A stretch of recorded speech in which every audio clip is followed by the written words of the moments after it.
Tu es digne de louange. Tu es digne de louange. Et de toi sont toutes choses. Pour toi sont toutes choses. Tu mérites la gloire. Tu es digne de louange. Alléluia. Tu es digne de louange. Oui, de toi, de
Nous avons une responsabilité. On nous l'a encore rappelé cette fin de semaine. Nous avons une responsabilité. Alléluia. Le Seigneur n'a pas placé le soleil pour éclairer seulement quelques personnes ou seulement quelques parties de la terre. Alléluia. Le soleil éclaire toute la terre. Alléluia. Nous sommes la lumière du monde. Tu n'es pas en train de louer pour toi seulement. Tu es en train de louer pour tous ceux qui sont en route et qui n'ont pas encore ce chant de louange en lui. Tu es en train d'élever ta voix pour quelqu'un, alléluia, qui cherche à atteindre ce que tu as déjà atteint.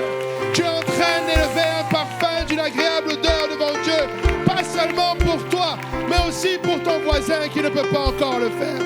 Tu es en train d'adorer le Seigneur pour tous ces peuples que le Seigneur s'est acquis, alléluia, au prix de son sang. Alléluia. Alléluia. J'aime ce chant qui dit, c'est que nous devons, c'est combien Dieu est grand. Chantons-le combien Dieu est grand.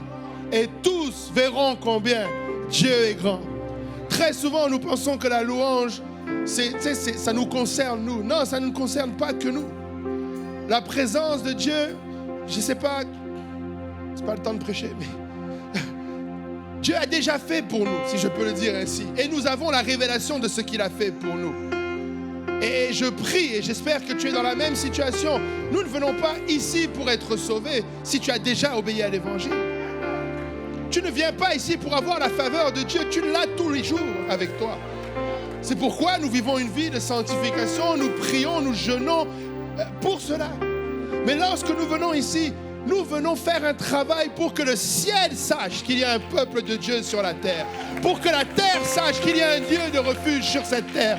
Pour que l'enfer sache qu'il n'y aura pas une âme de plus qui va se rejoindre à toi. Parce qu'il y a un peuple de Dieu qui élève sa louange. Notre responsabilité, c'est que nos voix poussent plus loin que Centre Bell. Notre responsabilité, c'est que les Canadiens vont être en série. Mais il y a un peuple de Dieu qui sait que la trompette sonnera bientôt. Le Québec ne doit pas seulement se réjouir quand le Canadien va en série, mais le Québec doit se réjouir parce que Jésus-Christ est mort à la croix pour eux, qu'il a été enseveli et qu'il est ressuscité. Et c'est notre responsabilité que de louer l'Éternel. Pouvons-nous pousser des cris de joie vers l'Éternel?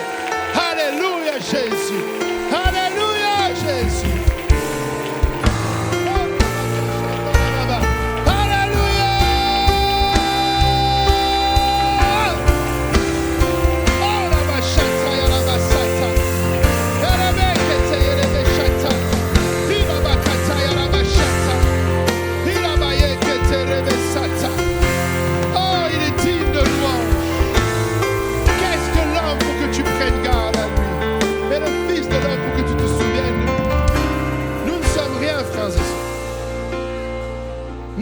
Rien. Merci Seigneur pour l'église apostolique qui vient habillée en cravate, mais des fois ça nous monte à la tête ces cravates-là. Des fois la propreté que nous avons nous monte à la tête. Nous ne sommes rien devant la dignité de notre Dieu. Lui seul est digne en ce lieu. Lui seul est digne en ce lieu. Alléluia. Je comprends, bien sûr, lorsque nous marchons dans la rue, marchons la tête haute. Fier de notre Dieu, mais dans sa présence, oublie la fierté. Oublie cette fierté. Lui seul est digne. Cours dans ses allées, saute, crie, va jusqu'à ton dernier souffle si c'était aujourd'hui pour louer l'Éternel. Que rien ne nous empêche d'élever nos voix. Que rien ne nous retienne, alléluia, de pousser vers l'Éternel des cris de joie, de battre nos mains. Alléluia, Jésus. Combien de personnes aimeraient être là? Combien de personnes aimeraient être à ta place sur ce banc-là? Alléluia. Ils ne le savent pas encore. Ils ne connaissent pas, ils n'ont pas encore emprunté ce chemin. Mais ils aimeraient être à cette place. Et je suis désolé, je l'expose à chaque fois, mais c'est une de mes références récentes. Mais on était encore à la conférence multiculturelle et le pasteur Kaouzi et moi, nous étions en train de pleurer. Pas juste parce que la présence de Dieu était forte en ce lieu, mais parce que la sœur qui est là était sur la plateforme en train d'adorer Dieu. Et que nous étions comme, waouh! Tu sais, quand on chante pour t'adorer, je vis. pour t'adorer. Je vis pour t'adorer. Quelle grâce que de pouvoir le faire. Quelle grâce que de pouvoir dire, je vis pour t'adorer. Il y en a qui ne savent même pas que le souffle de vie qu'ils ont en eux, c'est pour adorer Dieu. Et ils adorent des idoles. Quelqu'un qui adore une idole, il est perdu. Il pense que cette idole est digne. Voilà pourquoi le Seigneur a dit, l'Éternel est dans son saint temple, que toute la terre fasse silence. Il ne parlait pas à l'adorateur, il parlait à l'objet de l'adoration. Tous les autres, tout le mensonge doit se taire devant la présence de Dieu qui est la vérité. Lui seul est digne de louange. Amen. Alléluia. Exaltons encore une fois son saint nom en ce lieu. Alléluia. Alléluia. Alléluia. Alléluia. Alléluia. Bienvenue à tous dans la maison du roi des rois, du Seigneur des seigneurs. Regarde ton voisin, dis-lui bienvenue dans la maison du roi des rois. Alléluia. Il est notre Dieu. Alléluia. Qui a été béni par la conférence? Amen. Alléluia. Qui a été béni par la conférence francophone? Alléluia. J'espère que ça a été un point tournant dans ta vie. Alléluia. Si ça n'a pas encore été, ça peut le devenir aujourd'hui. Amen. Alléluia. Alléluia. Vous pouvez vous asseoir dans la présence du Seigneur. Alléluia. Je disais